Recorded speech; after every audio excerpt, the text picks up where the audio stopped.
5 seconds to go.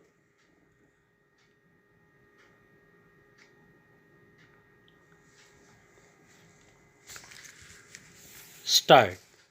Universities, which can be termed new in the sense that not even half a century has passed since their establishment, this university, except the Banaras University, may perhaps be said to be the oldest.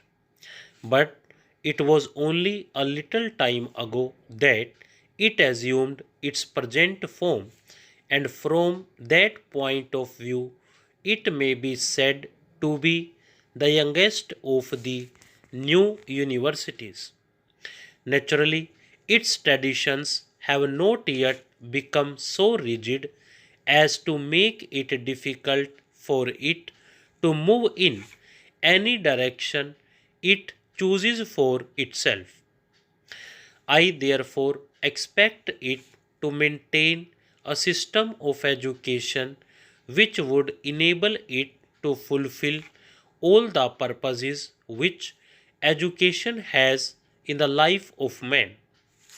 I have observed on several occasions and at several places previously that our present educational system, whether of the primary or secondary schools or of the universities, does not seem to be fulfilling those purposes, and that at any rate it is not fulfilling those objectives in a balanced way. With your permission, I would like to say a few words about this question today. In my view, the objectives of education are three, two of which relate more or less to the life of the individual as such, while the third is concerned with his collective life. Its first objective is to enhance the power and capacity of reason of the individual given to him by God. It is true that reason is a gift made by nature or God to man at the time of his birth. But in its pristine form, its capacity and power are extremely limited.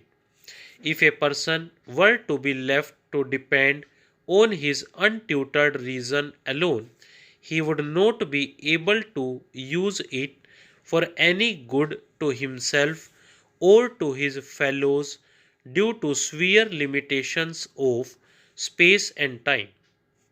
But if this rational faculty is enriched by the accumulated experience of the past generations, its power and capacity are increased very greatly, for then the individual is able to grasp numerous truths of great utility relating to himself and the animate and inanimate world around him, which he could not possibly have learned by means of his own unaided reason because of other reasons. The second objective of education is to train the senses of every individual human being as will enable him to employ them for fulfilling successfully all his physical and other needs. While knowledge is no doubt essential for a proper employment of these organs, their practical training is also necessary for the same purpose. However vigorous or energetic a man may be, he cannot effectively undertake any work unless his bodily organs are also properly trained and have some experience of that kind of work. The third purpose of education, in my view, is that it should evoke in the individual the qualities necessary to enable him to live and work with his fellow beings. Whether a person likes it or not, he has to live in society.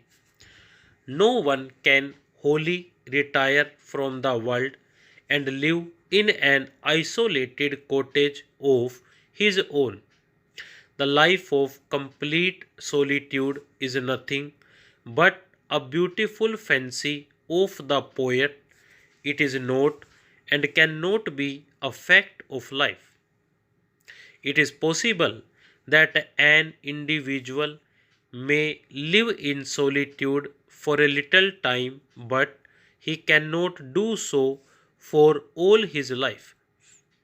So, when collective life is an inevitable and ineluctable fact of human life, it is absolutely necessary that every individual should be fully conversant with the art of collective living.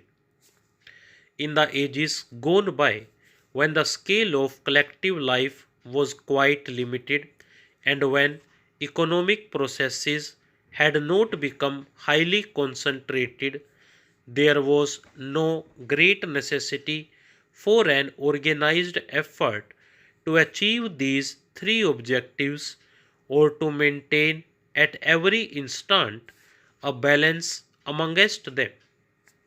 But today, when the scale of collective life is almost worldwide and when economic processes have become concentrated beyond imagination, it has become highly necessary to make intense efforts to help the individual realize these objectives in his life, not only in the realm of mind but also in that of action.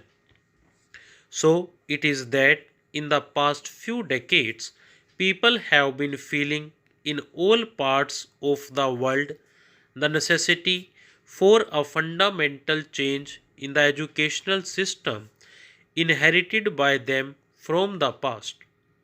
In fact, we find that different kinds of changes have been taking place in the educational system of different countries of the world.